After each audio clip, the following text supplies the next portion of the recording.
100টা exercise লাগবে না, just এই দুটো এক্সারসাইজ করলে তোমার বাইসেপ খুব ফাস্ট গ্রো করবে, just like me. First exercise হলো ডাম্বেল কার্ল। প্রথমে বডিটাকে স্টেবল রেখে, নিজের এলবোটাকেও স্টেবল রেখে ফুল স্ট্রেচ নিয়ে ওয়েটটাকে নিচে এবং ওপরে নিয়ে যেতে হবে এবং ফুল স্কুইজ করতে হবে। একটা মিনিমাম ওয়েট নিয়ে এরমভাবে এক্সারসাইজ করলে বাইসেপ খুব ভালো গ্রো করবে।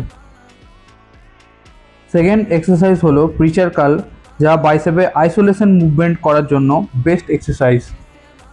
এখানে চিট করা পসিবল না, বেঞ্চে আর্ম ফিক্স থাকে, তাই শুধু বাইসেপে কাজ করে। Result pure muscle activation.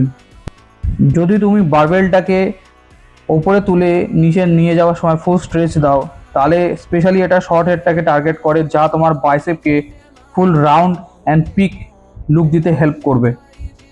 এই দুটো এক্সারসাইজ তুমি 4 উইকস ফলো করো আর দেখো দ্য রিয়েল ম্যাজিক। অ্যান্ড এরকমই ভালো ভালো টিপস পাওয়ার জন্য শিবা লিপসকে ফলো করতে অ্যান্ড সাবস্ক্রাইব করতে ভুলো না।